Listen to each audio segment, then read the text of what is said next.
Hemos visto la personalidad de San Agustín, hemos hablado un poco del orden del cosmos y hemos hablado un poco también del alma. Y ahora vamos a seguir hablando de estos temas: el bien del universo, el orden de los amores, la libertad y la ciudad de Dios. Dijimos que en San Agustín son importantes dos debates que aquí inciden muchísimo. El primero con los maniqueos sobre el bien y el mal. Los maniqueos pensaban que había un principio del mal y otro del bien.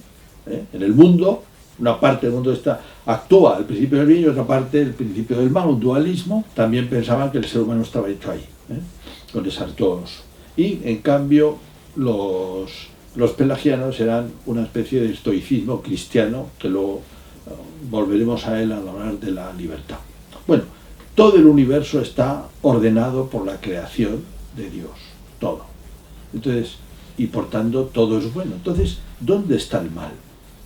Claro, San Agustín se ve en la obligación de hacer un análisis del mal como es, y dice: el mal no depende de un principio del mal.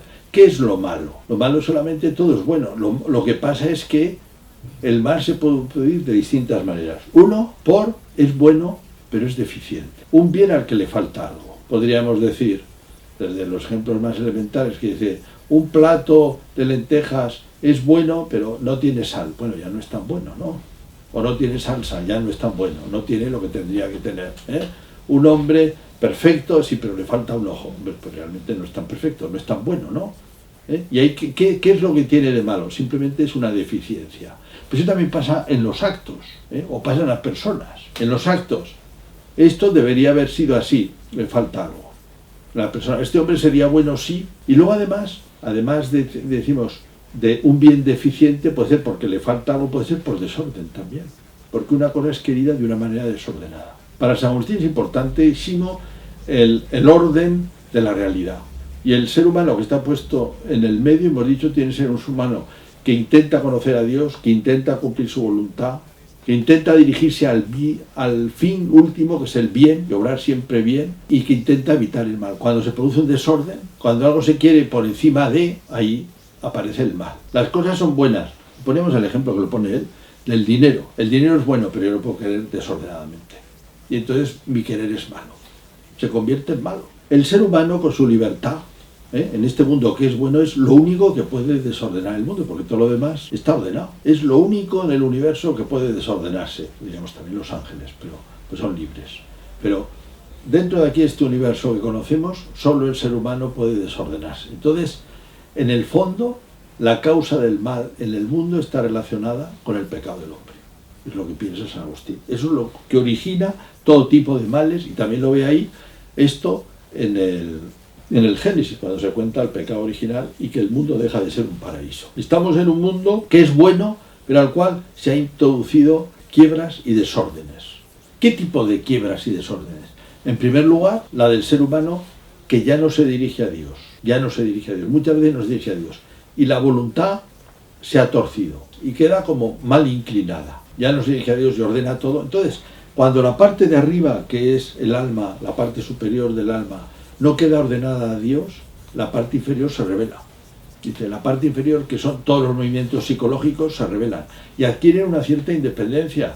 Bueno, que todos experimentamos, que lo habéis experimentado también.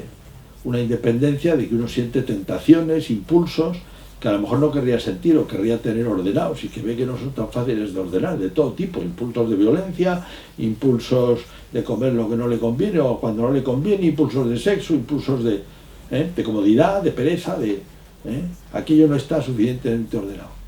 Cosa que también sucederá lo contrario. Cuanto más se ordene la parte de arriba al amor de Dios, más se ordenará la parte de abajo. Ha habido una ruptura. Y también ha habido una ruptura con el cosmos. El mundo ya no es un paraíso para el hombre.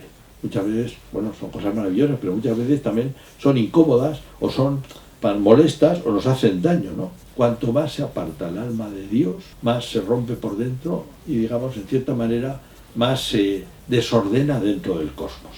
Y el segundo punto, decimos, liberación, libertad, liberación por el amor. San Agustín tuvo una controversia con Pelagio, con los pelagianos, que era un asceta romano. Le llegó un poco indirectamente a Cartago por un amigo de Pelagio, que empezó a predicar por Cartago y le llamó la atención. Le pidieron que los demás obispos del área que interviniera, y se enteró y dijo, bueno, pues este señor Piensa, de entrada parecía bueno, que con solo poner esfuerzo ya vale, ¿no? O sea, con solo poner esfuerzo en ser virtuoso, que era lo que predicaba, ya vale. Que era el fondo lo que decía Cicerón también, lo que decían los clásicos. Pero claro, San Agustín dice, pero el hombre está herido. ¿Qué le pasa entonces? Primero que no puede. Y después dice, claro, si las cosas se pudieran arreglar solo con esfuerzo, ¿para qué necesitamos a Jesucristo? ¿Para qué necesitamos un Salvador? Si ya nosotros lo podemos arreglar. Desde luego nosotros no podemos arreglar la muerte, que también es una cosa introducida por el pecado, piensa San Agustín. Pero tampoco podemos arreglarnos a nosotros mismos. ¿Por qué? Porque nuestra voluntad está íntimamente torcida, la libertad. Y uno puede decir, no se nota. Y efectivamente, eso también lo ve San Agustín, no se nota para las elecciones que hacemos más normales. Voy a comer un poco de pan, estoy perfectamente libre. Efectivamente, no se nota en absoluto. Ahora, si tú te propones amar a Dios sobre todas las cosas, verás que no puedes, que no es capaz. Si tú te propones ser recto de verdad, entonces notarás que no puedes. Dice, pero yo soy libre, ¿no? Sí, soy libre para elegir un yogur. Ahora, para ser perfectamente generoso, no soy capaz. Mi libertad está herida. ¿Y por qué está herida? Porque ese amor que tendría que tener no lo tengo pleno. Digamos, la antropología de San Agustín es una antropología llena de amor, porque justamente el amor, que es don de Dios, ¿verdad?, es lo que me permite volver a amar a Dios y al prójimo como merece ser amado y ordenar mi vida. Pero eso necesito la ayuda de Dios porque solo no lo puedo.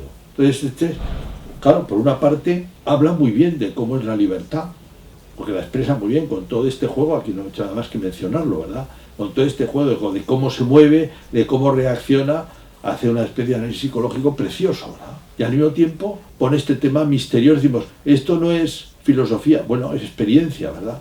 Proponte ser recto, plenamente recto, ya verás cómo no puedes. Y entonces dices, anda, aquí pasa algo, es un misterio. Por lo menos puedes reconocer que hay un misterio, que es para lo que sirve también el tener las referencias cristianas, Hay un misterio aquí está pasando algo. También es una buena inspiración decir, la voluntad se arregla con el amor, si usted te para eso. Y si no ama bien, si no se ordena bien, pues no hay manera de ordenarla, ¿no?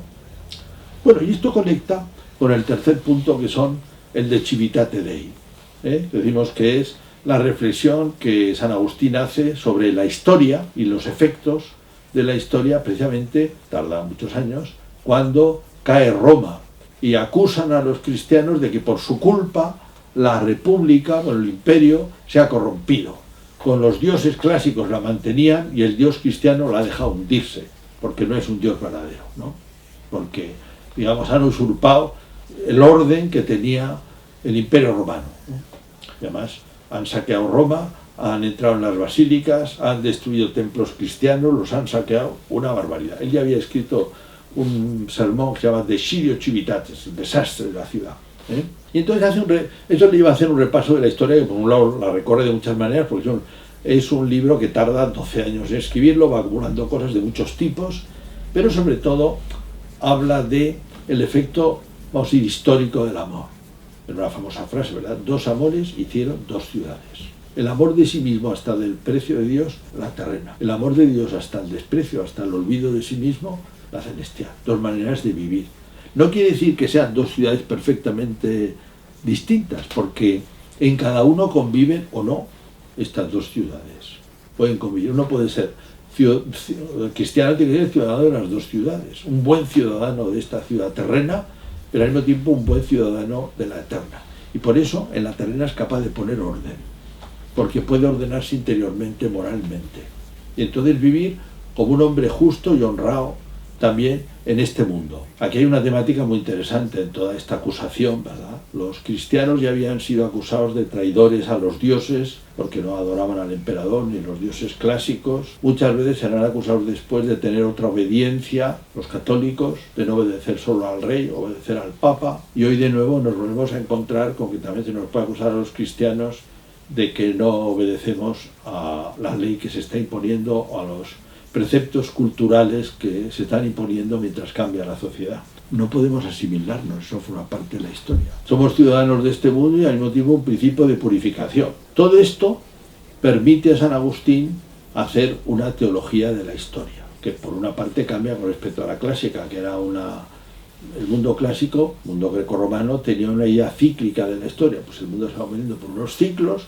Y en realidad de la historia solo nos interesan los ejemplos que nos sirven para vivir mejor y algunos recuerdos de victorias y de glorias y de, pero vamos, todo lo demás, la historia en sí no tiene un sentido especial, tiene sentido algunas cosas sueltas quizá.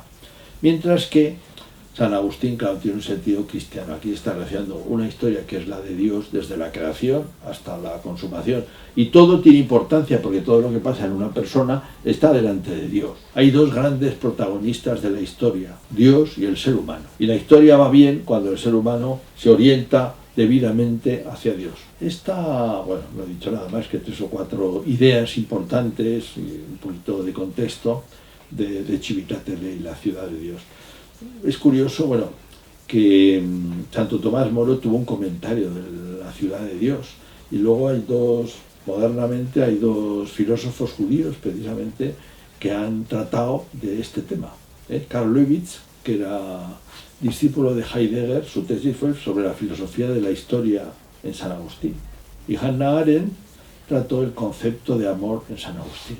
Esto nos ha dado una panorámica muy breve de San Agustín, de tantísimas cosas. Por cierto, que lo he tenido en la mesa porque quería haberlo citado y encomiado. Hay muchos libros buenos de San Agustín, ha hecho pensar a tantísima gente.